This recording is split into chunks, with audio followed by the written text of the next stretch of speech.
Young tiger NTR fans NTR పై తీవ్రమైన ఆశలు పెట్టుకున్నారు. అది Devara cinema biggest blockbuster అవుతుందా కాదా అనేది కాదు. ఆ సినిమా బ్లాక్ బస్టర్ అవ్వడం అనేది ఒక కేక్ వాక్ అనేది వారి ఉద్దేశం. మరైతే దేని గురించి వారు ఎన్టీఆర్ పై ఆశలు పెట్టుకున్నట్టు మరేదో కాదు. 2029వ సంవత్సరపు జనరల్ ఎలక్షన్స్లో తెలుగుదేశం పార్టీని హస్తగతం చేసుకుని ఆ పార్టీ అధ్యక్షుడిగా పార్టీని గెలిపించి ముఖ్యమంత్రిగా పీఠాన్ని అలంకరించడం అనేది ఎన్టీఆర్ ఫ్యాన్స్ యొక్క కోరిక. అయితే సీఎం చంద్రబాబు నాయుడు గారు, డిప్యూటీ సీఎం పవన్ కళ్యాణ్ గారు కలిసిమెలిసి ఉన్నంత వరకు ఎన్టీఆర్ గారు సీఎం అవ్వడం అనేది కళ్ళ బ్రో అని అంటున్నారు రాజకీయ విశ్లేషకులు. దానికి వారు సహేతుకమైన కారణాలు కూడా చూపిస్తున్నారు.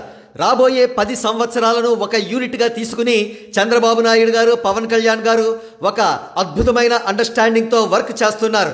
వారు ఈ 10 సంవత్సరాల కాలంలో సీఎం పదవిని కూడా షేర్ చేసుకోబోతున్నారు.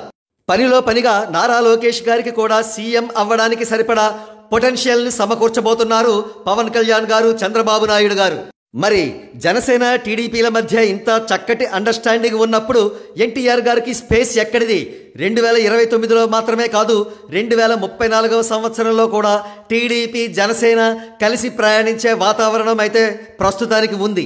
ఒకవేళ ఏవైనా అనూహ్య పరిణామాలు జరిగి చంద్రబాబు నాయుడు గారిలో స్వార్థం ప్రవేశించి రానున్న 5 సంవత్సరాల కాలంలో కొంతకాలమైనా పవన్ కళ్యాణ్ గారిని సీఎం చెయ్యని పక్షంలో అప్పుడు మాత్రమే పవన్ కళ్యాణ్ గారు, చంద్రబాబు నాయుడు గారుల మధ్య విభేదాలు పొడచూపే అవకాశం ఉంది.